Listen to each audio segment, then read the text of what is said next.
Good evening, everyone.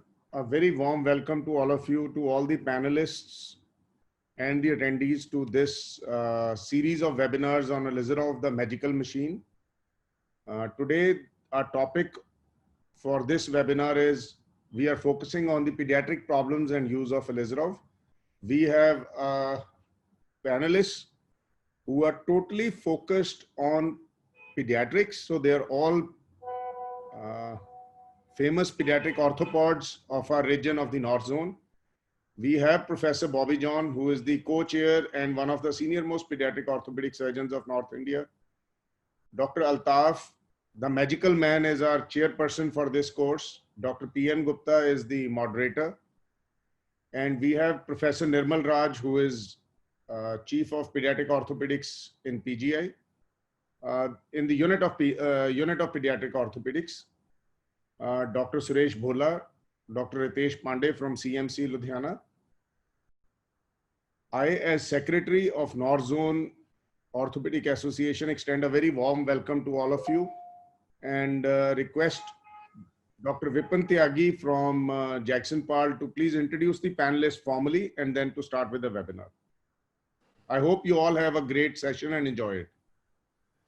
Thank you, Dr. Harpal, sir. I'm Dr. Vipin Tyagi, along with my teammates, Dr. Deepika Chhabra and Mr. Amit Saxena, for providing us the opportunity to associate with them with the series on Elizarov, the versatile magical machine.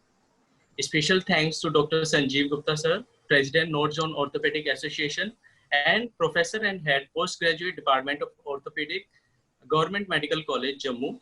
Thank you, sir, for your blessing. Dr. Harpal Singh, sir, Professor and Unit Head, Department of Orthopedics at Dayanand Medical College, Ludhiana, Secretary, North Zone Orthopedic Association and Coordinator for the series on Elizarov. We thank you, Dr. Harpal, sir, for convening this series of webinars.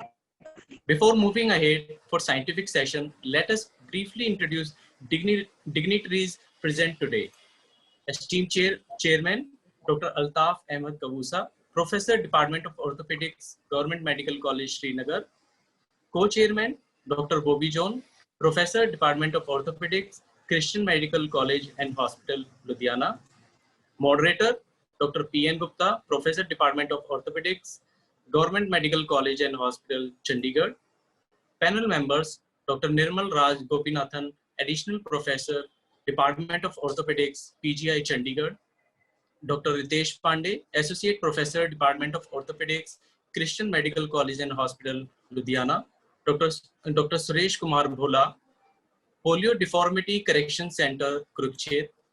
Thank you to all experts for sparing your valuable time to share the knowledge.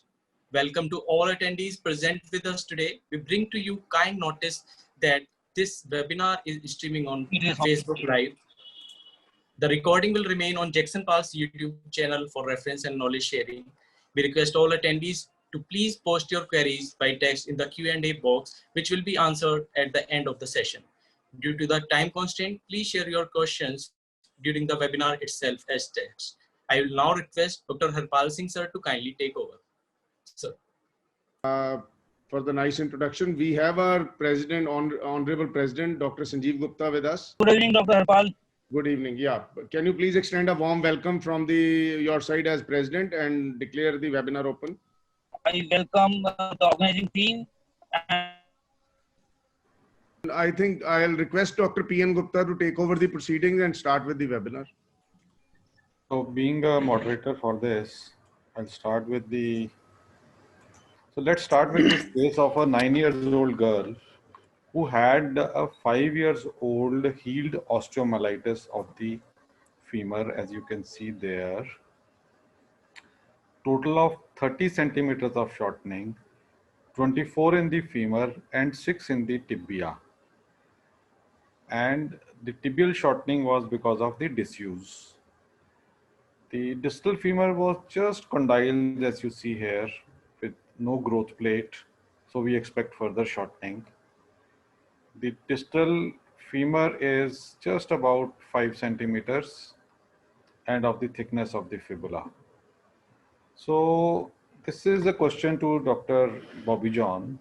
Dr. Bobby John, what would you do next in this particular case? That's quite a challenge actually at hand. So the problems here are the shortening, the atrophic non-union, and hopefully a quiescent infection. Yeah, this is a quiescent infection. There is no discharge from the past 5 years. Okay.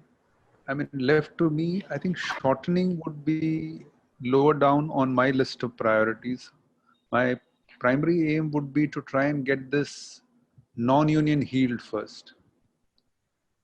So how do you plan to do that? Yeah, so there would be very many ways to do it. Essentially, since it is atrophic, the biology is come to a halt at the fracture ends. So I would go ahead and freshen the fracture ends. And, I'm a believer in the fibula, the power of the fibula. That would be one way to deal with it. So you wish to put a vascularized fibula or a non-vascularized fibula? Ideally a vascularized fibula, but again, that may not be always possible in every place. So vascularized or non-vascularized, it is depending on the availability of the expertise. Yeah. So And that what is do where you tend to fix it with? Ilizarov would be an ideal option here. No, So but what would be your choice? My choice under the circumstances would be to use an Ilizarov. Okay, so you would plan to use a Ilizarov. Yeah, but again, you need to, clean out the fracture ends for sure. Okay. Because it is atrophic. So I would clean out the fracture ends, try and do an acute docking if it happens without kinking of the vessels. Otherwise, definitely get a frame in and do a proximal corticotomy and try and bridge the gap. Now, question is that the distal fragment, the proximal fragment there is just of the diameter of the fibula, maybe even smaller than that. And it's just around 5 centimeters from the lesser. This is the lesser trochanter, you can appreciate. And now from the width of the lesser trochanter, you can appreciate that this is hardly 5 centimeters. Exactly. So where would you put the rings? Because there is hardly any place for the rings. Really, yeah, I think that's going to be a challenge, really. Because that would be a lot of challenge, and the rings would actually hit into each other. And True. So yeah, but I'm sure you can, sort of manage to get a frame that is stable enough. Okay. Being a child, I think it's a lot more forgiving than in an adult. So, Dr. Bhola, would you consider the same or would you like to differ? I will follow the same, but I will just like to add that 3 pins of 30 and smaller pins which are also available can be put in the proximal to the lesser trochanter and at the level just proximal to that. In that area at different angles we can put connected to the ring, and down also we can put arch and take 3 pins. So then we can do even corticotomy in between. Here the thing will be a small size pins which are also available. So you want to use a pediatric pin? Yeah, pediatric pin, sir. Yes, sir. And another thing which is there, that the pins in the trochanter area can be put in different dimensions, so that only from small area you can negotiate 3-4 pins, attach it to the arch. That will be the most proximal kind of fixation, and distal will be the around the distal part, and in between, just distal to the lesser trochanter, you can do the osteo. Okay. So what was done was, since it was difficult to put the rings Ilizarov frame, so what was done was a Jess fixator, improvisation of the Jess. This is in the distal femur. And as you see that this fragment is just about 3 or 4 centimeters and there's just 2 pins there. The femur was lengthened and the tibia was lengthened by 6 centimeters as well. So after a period of time, the same wire or the same pins were used and the construct was converted to a Ilizarov.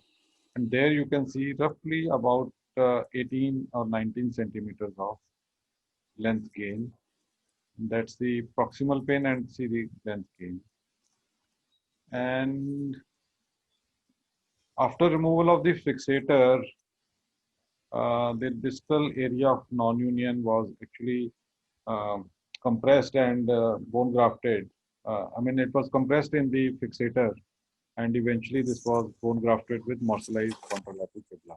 So, do you agree with this, Dr. Ritesh? Yes, sir. This is a very good result. Or would you have done it a little differently? This is very good result, sir. But yeah, this is an option to do everything in one stage. The other option is a two-stage procedure where you can go for the union first, like Dr. Bobby explained it. And once the union is achieved, then we can plan the lengthening later on. So that is also an option. Okay, so eventually, I'm sorry, this image is flipped over to the opposite side. But at the end of age of 12 or so, because of the growth occurring from this place and no growth from there, she's still 8 centimeters short with a proximal femoral varus. So, question is to Dr. Nirmal, what next? So she's having an 8 centimeter shortening here, and Yes. she's 12 years old. So I'll go for a epiphysiodesis on the other side, the normal side. No, there is, I think this is fused at 12 in girls. In 12. Like a fused 12 or so, maybe 12 Yeah, and the half. tibia looks fused actually. So now there is a good bone stock, sir. I will go for a lengthening again from distally, or the distal femur actually. Okay. So you would go for a lengthening with a corticotomy in the distal femur, Yes, sir. somewhere here. Yeah. Would you like to take care of the proximal femoral varus as well? There is definitely a proximal femoral varus, but I will not be going for all of them a single go actually. I will try to lengthen first actually. Okay, you would wish to lengthen first and then correct, if required, this in the second stage. Yeah. Dr. Altaf, would you agree with that or would you differ a little? I think so. We would like to first correct the proximal femoral varus. And in the second And then- stage, you would consider a lengthening. Yeah.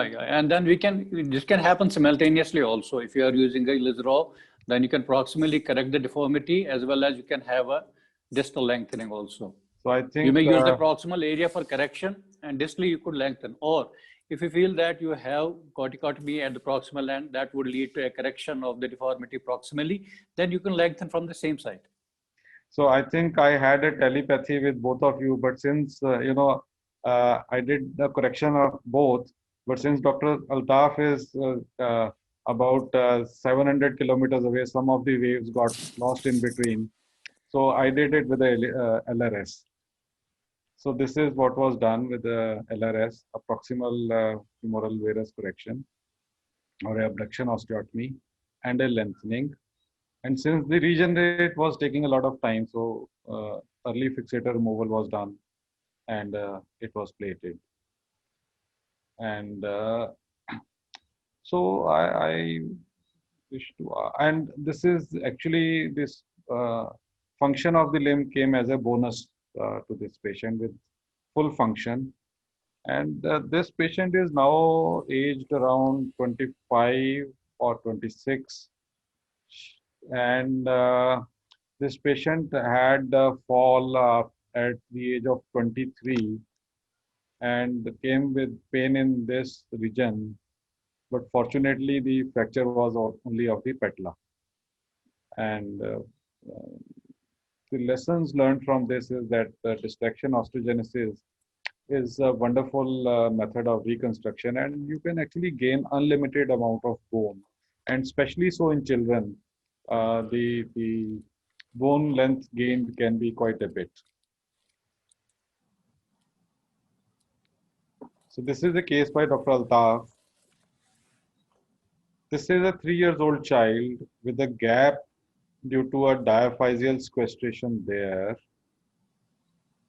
and it's too small to handle a fixator or So question goes to the Dr. Nirmal. Yes, sir. So what do you intend to do here? So the issues These here are is the options. These are the options. so definitely I will go for the second option, sir, because the issue here is the gap as well as there is an atrophic ends of the bones here. I'll try to freshen the bone ends and I will try to use a monolateral fixator, a distraction device here, like a JES. Monolateral means what? Like JES. Just fixator. Yeah, yeah. Okay. So Dr. Pandey, would you agree with that, or would you like to do it a little differently? Sir, I would again choose a two-staged procedure here. I would first try to achieve union by freshening the edges and putting a fibular graft, Okay. and putting a plate to hold the things there. And once union is achieved, because the child is very small, I did not worry about the Yes. shortening at this time. So lengthening can be done at a later stage also.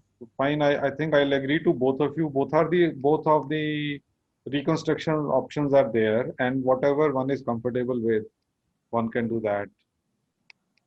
So this was what was done. Dr. Altaf, can you just brief on that? Yeah. So this has been done long back. So what I did that since the child was too small to handle a big ring, so I customized the fixator. I used the short curved connection plates of the Ilizarov frame and used them as the ring.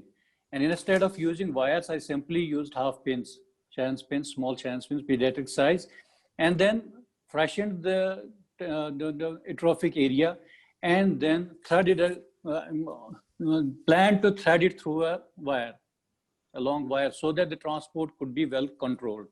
And then did a distal osteotomy at the supracondylar region, and then proximally transported the fragment. And once the fragment was docked, we achieved union there, but at the same time, we had to do grafting at that time. So additional bone grafting was required in this area. Yeah. So At the fine, docking this is site. one more message which I would, should go across, is that in case of bone transport, one could still require a docking, bone grafting at the docking site. So and if you do acute docking, then perhaps the requirement of bone grafting goes on the lower side.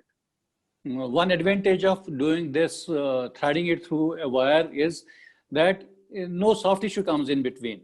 Otherwise, it's in common practice and common experience. Once you transport a fragment, you have a soft tissue coming in between the two fragments. And that makes it mandatory to open it up at the time of docking. Again, soft tissue interposition between the two fragments would require another surgical procedure. Agreed? Yeah.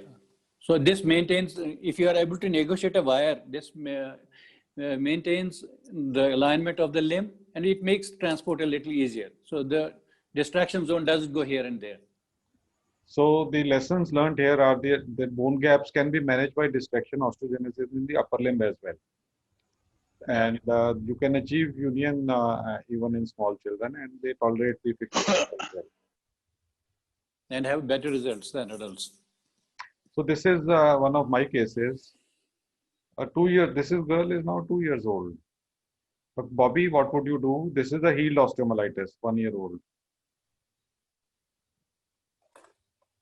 The child is 2 years old, right? Yeah. Again, it's a very small child. So I mean, my preference would be to actually put in a fibular graft and maybe immobilize it in a shoulder spica. Okay. So would you like to fix it also, or would you like to just put in a graft?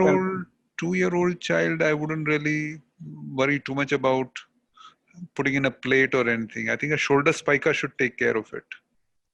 Okay. So, Dr. Nirmal, would you differ, or would you agree with Dr. Bobby John? I agree with Professor Bobby John, sir, here, because she's 2 years old actually, and it will be difficult for a frame to be put on her. I'll use a fibula, and in addition, I may use a K-wire actually, along with the spica, just to hold it in place. Okay. Dr. Bobby, would you brace it now and reconstruct later? Would you like to do that, or would you like to consider a mescale also? See, the healing potential is the best at this point in time. As she moves forward, you're going to sort of have to depend on other things to take care of it. I somehow feel I would freshen the edges, use a fibula, jam it on both ends, and put a spica. And I've done it in the past, and it's healed well. Fine, I think I'll agree with that, that if you leave it to a later stage, then the chances of the entire bone getting osteoporotic because of disuse are, the chances are very high. And that makes the reconstruction difficult. So what was done was, I'm sorry about these images, this is what I have, but K-wire and a fibular graft.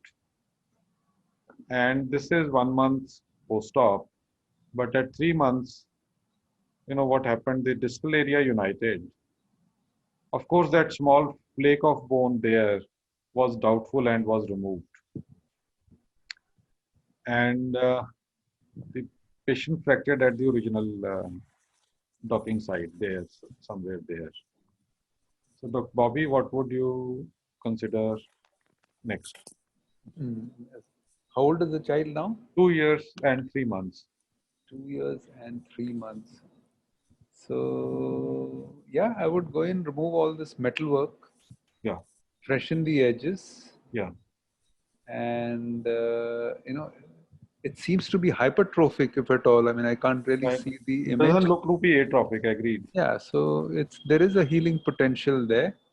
Now here, maybe use a small plate to hold it in place. Okay. Would you like and to bone graft it morselize, maybe morselize that callus around it and use it as a graft. Yeah. Okay. So, Dr. Ritesh, would you consider the same or would you differ? Yes, sir. I agree. This looks like a hypertrophic non-union now, and the principle will be to stabilize it, give a better stability. So plate is an option, or we can use a monolateral fixator also, a mini fixator like just. Would you like to bone graft this? It looks hypertrophic, sir, so we may get away without a bone graft also. So in case it depends on the, I mean, you feel that it depends on the intraoperative finding. If it is vascular enough, then you can do away with the bone graft. Yes, sir. Okay, fine. So I think I'll agree to both of that. So, but what was done was that the patient eventually ran away and then resurfaced after about a year. Now this child was, when the child came, was around 3 years old. So what we did was removal of the implant after opening the fracture site and bone graft, which was actually taken from the local area there, and the fibula of the other side was taken, morsellized and placed it there. And a thicker implant was used, a rush rod. And this is after 4 months, everything is nicely united. But this patient has not come back because of the COVID situation. And the further plan is lengthening. So the lessons learned are that prefibular graft can be easily used in children for reconstruction of the defect, especially in the upper limb. The prerequisite is a healed infection. So in humerus, you have two options available, either a distraction osteogenesis or a fibular graft, or else vascularized fibula if the facilities are available. So all the three are options. Whatever one is comfortable with, one can use it. So Dr. Bobby, would you agree with that, or you would like to give some I other? think I would agree with it. But essentially, when you have a hypertrophic non-union, yeah, as Dr. Ritesh said, stability is the issue. Yeah, agreed, sir. So agreed. But this, since this patient, let me explain why we did a bone grafting. Since this patient came 1 year later. No, fair enough. So that is why we added. But I fully agree that in a situation where there is a hypertrophic non-union, it has to be. I mean, my only concern here may have been the wire this time around. So where maybe either a plate, or if I did use a wire, I might still go for a shoulder spica. Yeah, we went for a shoulder spica as well. Right, right. Yes, And the only other question I had was, how much is the shortening now in this upper limb? I think it's around 6 centimeters, and further lengthening is planned. At least this child has started using the limb. Yeah, but I'm sure over a period of time, some growth will happen in the humerus. So I'm yeah, sure some growth discrepancy equalization could happen, but eventually I think 6 centimeters of shortening will not cover up and will require some sort of length. Unlike the lower limb, upper limb is a lot more forgiving there. No? And what I'm waiting for is for the entire thing to hypertrophy and then going for a. Yeah. So let's go to the case by Dr. Ritesh Pandey. This was a 7-year-old boy with a road traffic accident 10 months back, closed fracture of both one's leg managed by ORIF and plating elsewhere. This was done elsewhere. So presented with the discharging sinus deformity and shortening, and this was what was done elsewhere, not in Dr. Pandey's institute. Now, question to Dr. Altaf is it the routine way of management at the age of 7 with a trauma? Not at all, sir. Yeah. Not at all, sir. So you do And- not agree with the line of management? Yeah, yeah. That too, I suppose it has been a closed injury. Yeah, I presume. Dr. Ritesh, was it a closed injury? Are you aware of that? Yes, sir. It was a closed injury. It was. Then a this closed is not. This is uncalled for. So this I is think not this is the not- usual way of management, routine way Yeah. of management. Yeah. So Dr. Bhola, Yes, sir. if such a patient comes to you primarily, what would you consider as the first line of management? I think even a plaster cast that can do the job. Close reaction and plaster cast are fine. I think Or, agreeable. if it was compound, then No, it was closed. It was It closed. was closed, then only plaster cast. That is the Close best thing. reaction and plaster cast. I think. Yes, sir. I think all the panelists would agree that close reaction and plaster cast is the treatment of choice. And if somebody wants to use an implant, Dr. Nirmal, if the closed reaction fails and you wish to use an implant, what implant would you prefer? 7 years. If 7 years. If at all I have to use an implant. Yeah, if at all I will use a TENS actually, but still I will prefer to do it in a Yeah, closed agreed, manner, agreed. actually, So with a- first choice is a close reaction and plaster cast, but if for some reason it is not satisfactory, the implant of choice should be elastic, I'll use- not a plate. Yeah. Agreed. Yeah, sir. titanium and elastic nails. Yeah, elastic nails, whatever. So what was done elsewhere now? Because this patient came with a discharging sinus. This was also done elsewhere, debridement and perhaps a prefibrillar graft from the contralateral side, fixed with 2 screws, a ring fixator. So, Dr. Altaf, do you agree with this line of management or would you differ? I wouldn't. Using a fibula is not a predictable thing. So you And would then- not like to use a fibula in a situation Yeah, of yeah. acute Simply, infection. I of would have active infection. done. Yes, and that too having infection. I would have preferred a Lisrow technique itself. So you Russian would have dads, gone in for a debrided. distraction osteogenesis here. I would have debrided it, freshened it, and did a transport. Fine, agreed. So I think all the Dr. Bobby, would you agree with that fibula should not be used in a situation of active infection? Absolutely. Fibrillar graft. Absolutely. No two questions. Why sacrifice the fibula? Yeah. So I think all the panelists perhaps would agree that using a fibula in the situation of active infection is not the desired thing to be done. And so predictably, so this went in for a problem and the fibula also stress rated. And this is what the fibula eventually got resolved. And this is the point of time when the patient presented to Dr. Pandey. So now question would go to Dr. Bhola. Yes, sir. Dr. Pandey, is this patient still draining? Yes, sir. He was still draining at this point. So Dr. Bhola, what would you like to do here? With so much of osteoporosis there, so much of osteoporosis and What I will like to do, we will debride the whole area, take out everything which is dead, infected, and then stabilize this thing with the ring fixator and place the rings in such a manner so that after 3 weeks or 2 weeks, if we have to do corticotomy, we can again go ahead and do the corticotomy. One thing. so you plan to Second do thing- a ring fixator with a delayed corticotomy.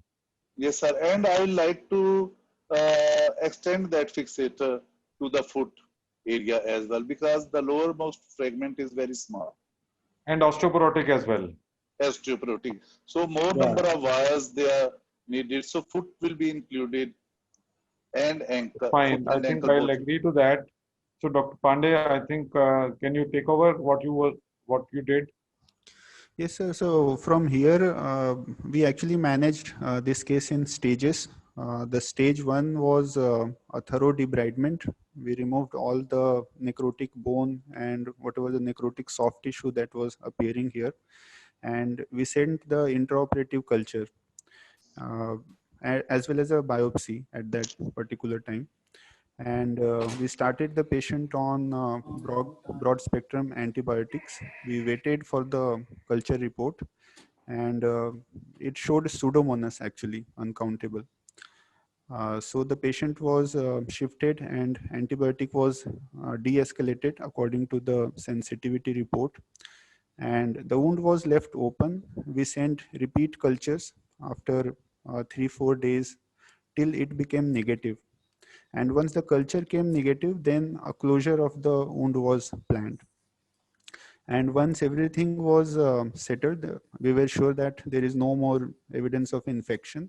Then we went for this ring fixator application and a corticotomy and a bone transport. Okay. So this was at 12 months, and at 24 months, everything is healed with a little valgus because of the resorption of the Right. fibula there. Yes, sir. So, question to Dr. Nirmal, what would you plan to do for this valgus? Would you like to leave it as such, or would you like to do something?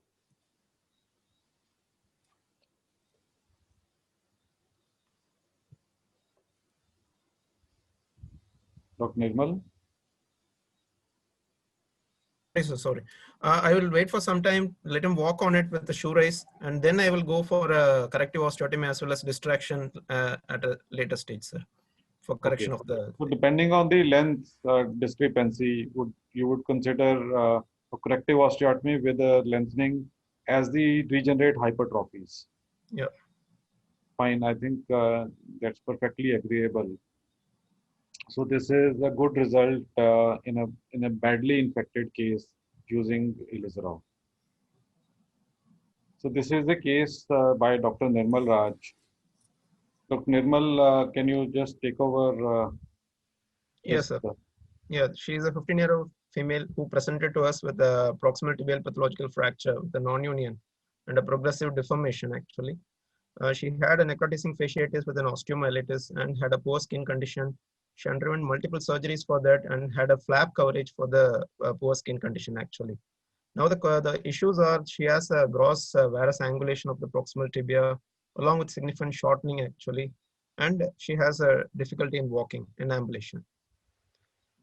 Can we go to the next slide, sir?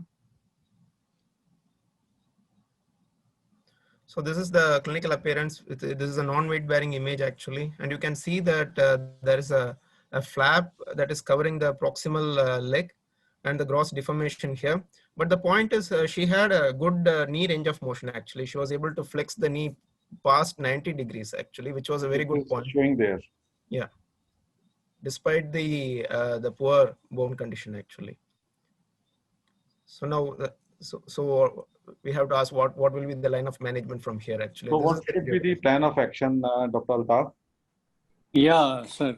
She's not draining right now, okay? No, sir. No. Okay, now she has a deformity, and what about the scar tissues?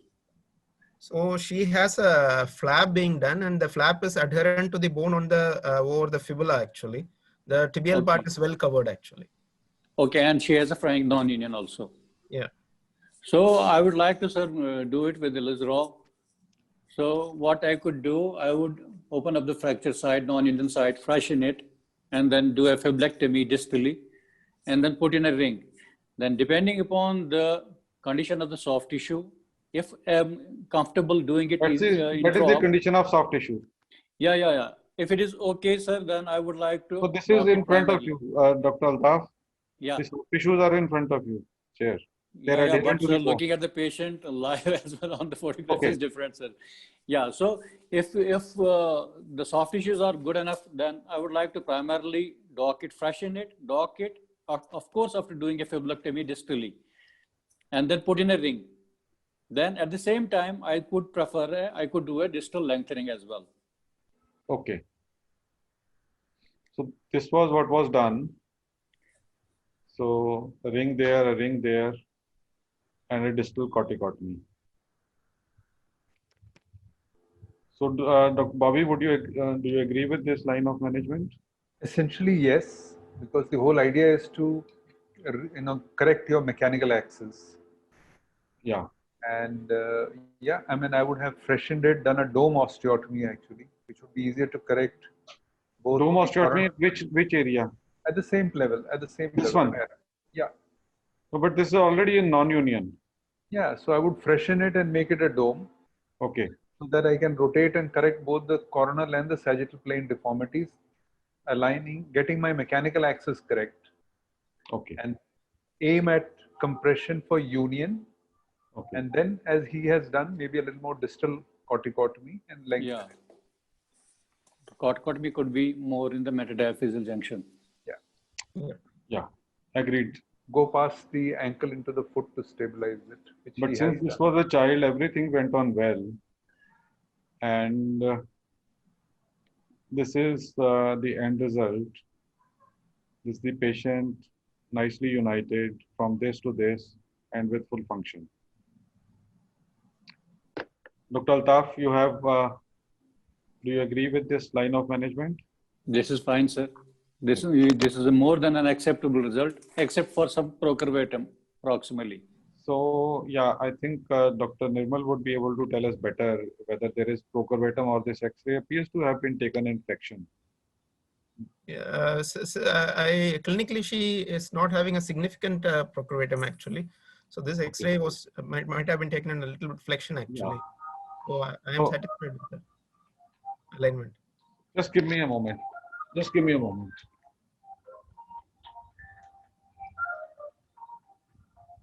So since he is busy, I will just add on 2 points actually. Dr. Altaf, if you would have seen, I would have used a drop wire in the proximal fragment because the proximal fragment was very small actually. Okay. And again, when we are lengthening for a longer segments, actually, we have to span the distal joint so that we don't have a soft tissue contracture, which has to be managed later on actually. So here we span the ankle. Yeah. That's why I usually put in a shank screw posteriorly, so that to hold it the ankle in the neutral position, so that once you have lengthened, the TA doesn't take over. Yeah. So going across the joint helps in that. And then I always, if you feel like that the ankle is going into valgus, so you can go back on distraction, you go on in a compression mode, so that the soft tissues relax a bit, and then go again with lengthening. Okay. Yeah. So this is a case of a 9-year-old boy, idiopathic club foot, with the global relapse of all the deformities. This is a case by Dr. Nirmal. Can you just speak over Dr. Nirmal? So again, sir, this is this child, like 9 years old, he came with recurrence of all deformations actually. So they have visited and had been treated many times with casting and correction of deformity. But I think there was a non-compliance, and at this point of time when they came to us, we also counseled them for a non-operative management in these cases actually, because there was any significant surgery done in this patient. But the parents were not willing for any kind of the casting and non-operative management. So we had to go for a surgical management in this patient actually. So this is 9 years. Dr. Bobby, would you, what would you do next? Would you do a PMSTR or some sort of bony procedure or any other procedure? What would be? I think I would do a combination of procedures here really. Would you like to do a non-operative management like Ponseti method here? If at all, stretch it out so that my surgical intervention may be less. Okay. Today with Ilizarov fixator, I think I can accomplish that in the same go. Okay. So I would do I would possibly do a plantar release, put my frame, stretch out the tissues, get most of the deformity corrected. And usually in children more than 6 years, there would be associated bony deformities. So it's not unusual to have to do a shortening of the lateral column along with it, plus minus maybe a tib anterior transfer. All right. So, fine. So what was done was, Dr. Nirmal? Yeah. So, I did an Ilizarov correction. So we do it on 2 stages actually. The first one is mimics the Ponseti method actually, where we put a talar wire and we try to, along with the plantar fascia release, we try to correct the varus as well as adductus. And once we achieve this rod and one lateral rod. Yes, sir. And once we get a 30 degrees of abduction, then we go for the second stage. Like we do a differential distraction in the first stage. The medial is 2 millimeter and the lateral is 1 millimeter. And once we get the 30 degrees of abduction, then we go for like the this, second something stage. like this? Yes, sir. Okay. Yeah. So and we can go to the next stage, sir. So in the second stage, we do a removal of the talar wire and we put a frame on the hind foot, that is on the calcaneum, and we do a equinus correction here. So again, we try to achieve at least 5 degrees of dorsiflexion. And before doing the correction, we do a percutaneous stabs on 3 stabs on the tendoachilles. Something like a White's technique. Yes, sir. So you do a percutaneous tendoachilles lengthening using 3 incisions. Yes, sir. All right. So you would, how much dorsiflexion do you achieve? At least 5 degrees. At least 5 degrees, sir. On a frame, at least 5 degrees of dorsiflexion. And once we something like this, Dr. Bobby, are you happy with this? Yeah, I think it looks all stretched out, but maybe the dorsiflexion needs to be a little. I can't see the dorsiflexion properly because the image is not from the side exactly. Dr. Nirmal. Yes, sir. I have one question, that this ring appears to be impinging on this ring. If you can see from the could be preventing a little more dorsiflexion here there. But sir, there is still some gap actually. Maybe the image taken was maybe the image is okay. Yeah. All right. Dr. Gupta, I might just add here. Yeah. That may be a little illusionary because once you remove the frame, you'll find that you are actually able to get adequate dorsiflexion. I fully agree with that because I have, I think most of us have done a lot of these cases, including me. And once you actually remove the frame, you are able to stretch the soft tissues much more than what you are able to achieve with Ilizarov. This is much of the stretching has already happened, sir. Some of the stretches already happened, but once you remove the frame, you are further able to stretch in the plastic. That's why we shift to casts after that, and then the rest of the correction can be even managed. And the cast becomes less cumbersome also. Yeah. So I think Dr. Nirmal, you did the same. Yes, sir. So once we achieve the yes, sir. You removed the frame and maintained the thing in a cast for twice the duration. Yes, sir. Yeah. So this was what was done, a casting, and this is after cast removal. At the time of cast removal, you can see a beautiful correction there. You can see a beautiful correction, and it is very difficult to judge which limb was actually involved. It's a very nice result. So distraction, differential distraction using Ilizarov can be a great tool in patients with clubfoot deformity. So, Dr. I just want to interrupt you there. Dr. Nirmal, I was just wondering, was there really need to do a tear lengthening in this? You said you do a fractional lengthening of the tendoachilles. So just like I just do I don't do a complete tenotomy actually. I just do the step cuts on the tendon actually. And yeah, I mean, that's just my thought, because once you remove the fixator, you are able to actually adequately dorsiflex it. But sir, this is in the second stage actually, before going for the second stage, like before correcting the equinus actually. I agree with Dr. Nirmal, Dr. Bobby, that once you do the tendoachilles percutaneous lengthening, I do it very frequently. that will actually help to reduce the stretch pain which can occur if you're not doing it. There is a lot of stretch pain which occurs during the distraction of posterior structures. So this can actually reduce the stretch pain and help you achieve the correction more easily. Okay. So this is a similar case. I'll just run through this case by Dr. Altaf. This is a 5-year-old boy, neglected clubfoot, and this is a severe deformity with callosities. And Dr. Altaf did a Jess fixator and holding phase after correction. Dr. Altaf, what is the time period for holding phase? Usually, sir, it's double.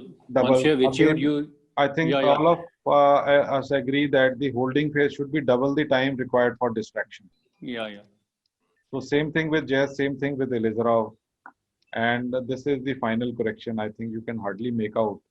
So the message here is that with a relatively rigid clubfoot, you can use Jess, you can use Elizarov, whatever you are comfortable with.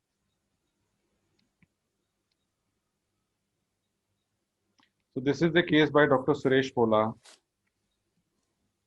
Dr. Suresh, can you take over? Yes, sir. So this is a case about 4-year-old male. He sustained fracture of the tibia There. and here. And he came to me for this. And once I assessed, he was operated on for constriction of band of the leg, as There. well as, yes, sir, as well as you can see on the medial, posterior medial release was also done. Second thing. Third thing, there is abnormality of the foot as well. And fourth thing, that the limb was short at the tibia. So this was about how much short? About It was 3 more than 4 centimeters? centimeters short. Okay. So, Dr. Altaf, Sir, what would you like to do here? I would like this fracture to settle down first, sir, and then we would take care of the deformities later.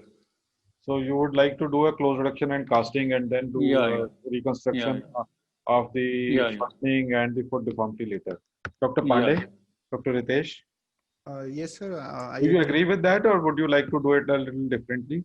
I agree with Dr. Altaf, sir, but the only thing is I would take care because this type of fractures in this type of congenital anomalies, they are prone to have a procurvatum deformity because of the tight posterior structures. So I would be very careful when I am managing him in a plaster. I will get a repeated check X-rays on a weekly basis, so that I can take care of the malunion, if any. So agreed, fine, sir. But this is actually a little bit of recurvatum. So I don't think so. Procurvatum should be a big problem, but I fully agree that for initial few weeks, if you want to maintain the alignment, when in doubt, you take check X-rays at weekly intervals for at least how many weeks you would like to take check X-rays for? At least for 3 weeks. 3 weeks, agreed, sir. Agreed. But Dr. Bhola did something little different. He actually did it with Elizarov and taking care of the fracture. So Dr. Bhola, can you elaborate on that, what you did and why you did this? Yes, sir.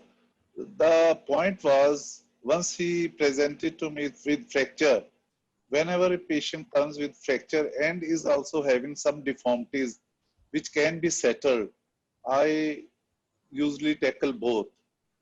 And in this case, I opted for correction of the foot as well as lengthening, as well as for the union of the this fracture. So Dr. Bhola, if I put it in different words, that you took the advantage of the fracture to distract. Exactly, so this was sir. Like a ready-made corticotomy for you. Exactly, sir. I first thought that why not distract it so that we can lengthen it. But after about, can we go to the next slide, please? Once I distracted it, the fibula could not be separated. and then I had to intervene. And then I thought, if I do fibulectomy, uh, uh, along with that, I also did a corticotomy proximally, so that we can lengthen over there and without wasting much of the time, a new area. Yes, here, sir. And we started lengthening at that point and did Did a bifocal lengthening. Exactly, sir. And also started correcting the foot by dissection osteogenesis. Okay. And can we go to the next slide, please? You can see the foot is now plantigrade, and along with that, also lengthening has also been done, and the fracture has also united. So all the three purposes, they were solved. And the Dr. same Bola, time, yes, sir. Yeah. Is the foot neurologically intact, or there seems to be some issue with the foot? He was having trophic ulcerations of the foot because it was partially sensations, they were disturbed. So walking on the lateral surface, he used to get trophic ulcers. I think now after this thing, once the foot is plantigrade, in spite of the fact that it is some sensory issues they are there, he will have less formation of these trophic ulcers. Okay, okay. So next, now the lengthening has been done, as well as fracture has almost united, and foot was also in a much better position to take the loads. So at this time you removed the Ilizarov, but because of COVID, I think the patient has not come back, perhaps. Yes, sir. Yes. Okay. So this is the case. So what is the, so you can actually use the fracture for distraction osteogenesis and simultaneously take care that the rehabilitation becomes faster if you correct the foot deformity in the same stage. Right, sir. So this is the case by Dr. Altaf. I think this would be the last case. This is actually a congenital pseudarthrosis of the tibia and the anterolateral angulation of the fibula. So Dr. Bobby, what would you do here? Yeah, so that is a challenge in hand. And, you know, the problem here, or the goal here really is to get the union first. At the same time, correcting the deformity. Limb length discrepancy would be not my priority actually at this in a 4-year-old. So I will, if I can get everything sorted out in the same go, great. So, you know, the primary reason for the pseudarthrosis is actually a lot of them have what is called the hematomatous tissue. So a lot of hematomatous, which is a thick fibrous tissue covering the area. Yeah. So that has to be aggressively tackled. Yes. And then you bridge the gap and aim for a union. So my preference is actually to use a dual onlay graft. Dr. Bobby, can you be a little louder? Yeah. So my preference would be to use a dual onlay graft with an intramedullary rod passed across the subtalar and the ankle joint. So you plan a dual onlay graft, and where will you take the graft from? I'll take it from the opposite tibia. So it would be a cortical graft. It's a cortical graft because there is evidence to show that the cortical graft resorbs much slower than the cancellous graft. And you know, the overall morbidity on this tibial harvesting is not bad. Actually, if you look, you know, within about a year, the tibia is ready for a next harvest if you really had to use it again. Fine, Dr. Bobby, I think I'll agree to that. I do it in a similar way, all these cases. And where would you put the tibial onlay graft? Will it be on the anterolateral and anteromedial surface, or would you like to put it on I a put it on both sides. I put it on both sides. So anterolateral and anteromedial. Exactly. Yeah, sometimes I wish to add here is that sometimes if you have a little larger piece of graft available, I do a triple onlay, and sometimes, you know, I put one piece of bone posteriorly also. That has actually given me a little better result. You can harvest the entire anteromedial surface. Anteromedial, anterolateral, and bone posteriorly as well. Would you like to fix the fibula also here, or would you like to leave it as such? Not very aggressive about it. Dr. So Bobby? there are, yeah, I'm not very aggressive about it. So you would not like to fix the fibula. No. Would you like to achieve a cross union between tibia and fibula? Here? Well, that's the present understanding, especially with Pele's work on it. Yeah. So fine. So you would aim for a dual onlay bone graft with a cross union to the fibula. Yeah. And tackle the limb length discrepancy, if any, at a second stage. Exactly. So, Dr. Nirmal. Yes, sir. Would you agree with that, or would you like to do it a little differently? So the principle remains the same actually. It's the No, I mean the procedure. Would you agree with that, or would you like to do it a little differently? I will try to go for the Spally cross union with intramedullary nail as well as a Elizarov ring. So would you would do the same using the same principle, but you would use a little different implant with the Elizarov. Would you like to bone graft it? Yeah, I would bone graft, sir. I will also use a bone graft, and also we will give. From where will you harvest the bone graft? Sir, I would harvest it from the iliac crest actually. So you wish to harvest it from the iliac crest. Okay, fine. So, Dr. Altaf, can you take over what was done? Yeah, sir. So you see, initially, so we had been following these cases with Elizarov bone transport, but of late we have shifted to Pele's cross union. So the methodology is that you, in order to avoid this osteoporosis, you give IV zoledronic acid 2 weeks before the surgery. Then actual surgery is very important. You do the resection of hematoma circumferentially. You have to take everything out. Then you resect the tibia and fibula to maximize the docking. It's not necessary to remove all the sclerotic area, but take it in such a way that you have a maximum surface that will dock with each other. The fragments will be docked in a maximized surface area. Then you do the osteoperiostal bone grafting from the iliac crest, where you use the periosteum over you use the periosteum and wrap it around the bone ends, and then add a lot of bone graft from the iliac crest. You actually get it from the dome of the acetabulum. You get most of the cancellous graft from that place, so that you are able to graft the area. And then, ideally speaking, you need to put in a telescopic rod for the lengthening as well, the lengthening rod, so that it would match the further growth of the limb. But since we didn't have that available, Dr. Altaf, I'm interrupting you here. Right, that's it. For a little while. So anybody who has experience with telescopic rod? Yeah, I do have some. Yeah, Dr. Nirmal, I also have experience with telescopic rod. To the best of my knowledge, to the best of my opinion, and I've used it, they're very, very flimsy, and they're actually prone for failure at the male-female junction. Mm-hmm. Yes, Do you sir. agree with that? Have you faced these problems?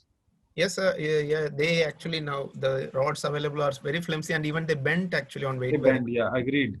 So I have had used this rods in a couple of cases of osteogenesis imperfecta, and at least 2 rods they have actually broken.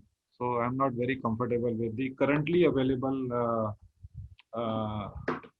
telescopic rods in India. But the ones which are from PEDA Medical, they are very, very expensive. I think about 3 lakh, 2 lakhs or 3 lakhs something. Yeah, 2.5 lakhs. Yeah. The cost is always a problem with this. Cost is a problem. So please. And actually, continue. Pele also uses bone morphogenic protein again. Again, that's a costly affair, and the availability very, is very not there. expensive. Very expensive. Yeah. So we went ahead with our plan, sir. We did the whole job. Can you put in the next slide, sir? Yeah. So then we fixed with the 3-ring construct, and then osteotomized the fibula as well as the tibia, removed all the hematomous tissue. Actually, there was a curve in the fibula, so we couldn't dock it exactly in the same way, because that would have meant a couple of osteotomies. So I took it to an advantage to create a cross union, rather, the additional fragment of the fibula, and this went posteriorly, and then cleared the area full. And then once you have cleared the area, then you, through the interosseous membrane, also reach to the fibula, and then you decorticate. You can use small burrs for decorticalization, and then add a lot of graft from the iliac crest. That is actually the most important part in this kind of a procedure, is that you are able to get a lot of bone graft from the iliac crest. Actual method described by Pally, how you harvest the bone graft. So then you put in the bone graft between the surfaces. So the idea is create a cross union so that you have actual two bones taking care instead of a single one. So that you Something maximize like this, the area. Anta, Sir. something like this where Yeah. Agreed, sir. This is the ring. The patient is comfortably walking on the ring, so there are no issues. So I have no problems with the fixation. Actually, Pally, he, as per his recommendation, you can use anything. You can use plate, you can use nail, whatever. And as the final step, they use a telescopic nail, which we didn't have. So we went ahead with the simpler procedure, similar ring only, compressed it, and asked the patient to ambulate. And this is how we got the union, cross union. Great. Actually, sir, this is a learning curve. Otherwise, the actual union and actual area of the surface area of the graft is much higher in Pally's cases. Because as we go ahead Agreed. Yeah. So we will be able to harvest more graft and create more of the cross union. So, Dr. Altaf, I would wish to ask you, in hindsight, would you like to protect this? Of course. The patient is already in a brace. Actually, sir, why would you like to protect it with the intramedullary rod as well? Yeah. So actually, what was my plan was that we would I wanted to do a lengthening in the same ring. Once we achieved cross union, I would osteotomize the fibula higher up, so that we could lengthen at the same time. But the parents said that let's go ahead with the union first, and then we could go ahead with the lengthening at a later stage. So I had planned that time I would put in a rod. So Dr. Pandey. Yes, sir. So do you put a rod prophylactically into this, or do you? Yes, sir. We always prefer. Till what time do you think the rod should be there?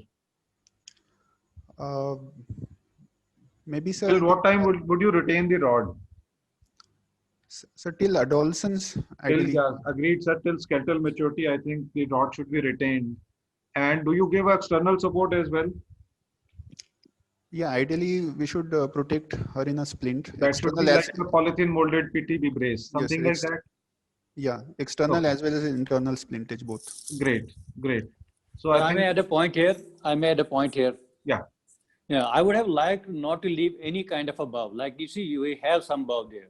I would have liked it to be mechanically more straighter, to give it a more mechanical advantage. I agree that if you leave a little procurvatum or a little angular deformity, then that becomes a stress riser because of the poor quality of Now that I have one, fortunately you have a cross union, so the bulk is more.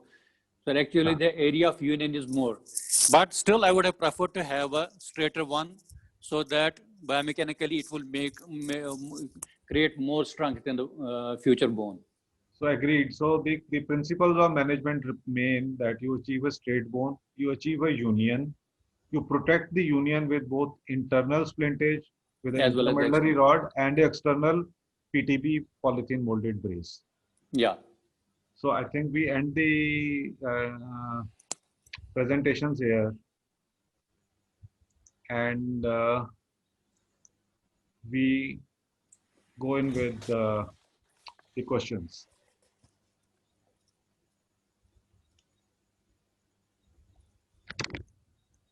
So, do we have questions, Dr. Harpal?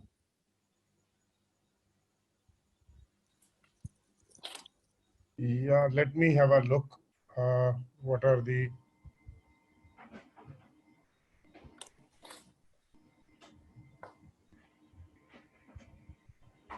one of the panelists, one of the attendees wants to know, Dr. Subramanya Gandhi, what are the problems of using carbon rings and how to source them? Which are the companies which make quality carbon rings? So, I think Dr. Bhola, can you answer that?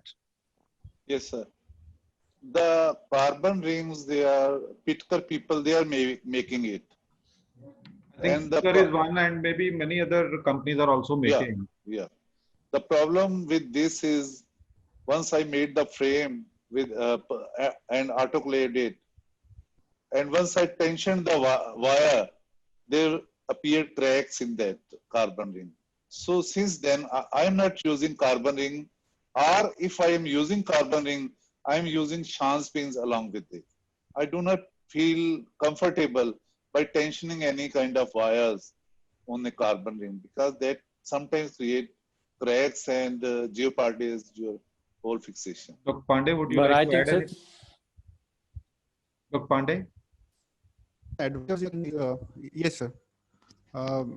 I also have a same experience, sir. Not with the ring, but many times I use carbon plates to extend the fixation. And when you tighten the nuts around it, it cracks near the holes. And that is a very common experience. But the advantage is that it is radiolucent and the post-operative pictures. I would wish to add here. I would may I have a point? That if you use, if you're using a carbon ring, then it is mandatory you use washers on Right. either side. And if Yes, you sir, may use I add a washers, point then here, this- sir? Yes, Dr. Altaf. Yeah, sir. Maybe I have been fortunate enough. I never had an issue with carbon rings, sir. I use them very frequently because of their Do you use lightweight. washers at the? Yeah, I use it. And at So the same time, it is always to be used. Washers but are always to be used at all interfaces with the carbon ring.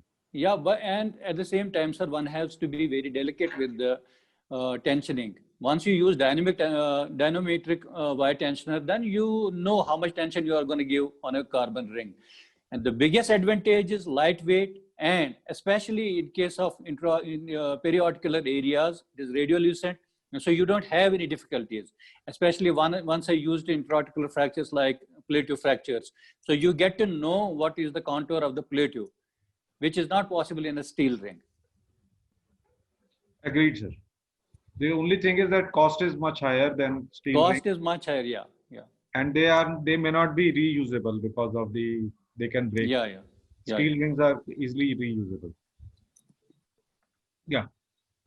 Any other question we have? There is a question that Pitker has stopped manufacturing them. So where else to source them? I don't know. I'm not the right person to answer that. Maybe any dealer can be contacted and. Yeah. I think they are available. I don't see which of the companies it making, but they are available, freely available. So the second thing is, if the experienced people like you guys who do pediatric orthopedics and Lizarov day in and day out are facing problems and not using them anymore, I don't see any reason for any youngster or a person who starts doing these to use carbon rings. Am I right? The only advantage is, you can go in with a combination of steel and carbon can be used where you have issues with imaging. So that can be done. Combination can be done. Yes. Okay. So we have Dr. Rajiv Raman. Yeah, Dr. Rajiv Raman from Calcutta. I have one question with Dr. Altaf. So what is your acceptable deformity in coronal sagittal plane when you are treating pseudoorthosis? You see, I would not like to have any deformity, because any anterolateral bow or any deformity that is not maintaining a normal mechanical axis would not go in a right favor, because I wouldn't like to accept any kind of a deformity. But sometimes intra-op, you have such a long bow that you are not able to correct fully. But ideally speaking, one would love to correct it full. Then only you can push in the nail also. Yeah, that's why it's better to use an intramedullary implant, which will avoid this. Yes.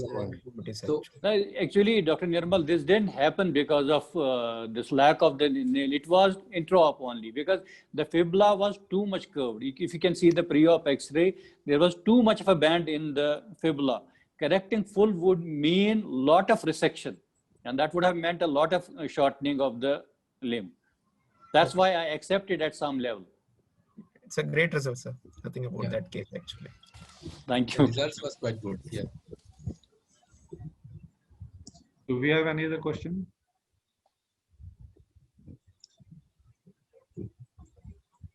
If nothing, then I think it is time we close the session. I'll hand over to Dr. Tyagi. No, I think before that, I wish to thank all the panelists for doing such a wonderful job and giving such an array of nice cases. Thank you, sir. Over Thank to you. you. So on behalf of Jackson Pal, I would like to take this opportunity to thank all the panelists, all the chairpersons, all the experts. Makers of Jackson Pal are the makers of injection Metadec, that is Nandrolone decanoate, for improving physical functioning and quality of life. We have injection Metadec as 25 and 50 mg, also 100 mg available. Then we also have a collagen peptides type 2 supplement as Cola 2, which is newly launched. I'm Dr. Deepika Chhabra, and along with me are my teammates, Dr. Vipin Tyagi and Mr. Amit Saxena. All three of us are thanking all the experts for sharing such immense knowledge. Thank you very much. And we are also truly appreciative of the presence of all the attendees, because with them, the program becomes much more entertaining and engaging. So thank you so much, and hope to see you again in the next series of the webinar. Thanks a lot to NZOA President and Secretary, sir. And we would like to continue with this series with more and more attendance. Thank you very much. Goodbye from us. Thank you very much. Thank you, sir. Thank you, sir.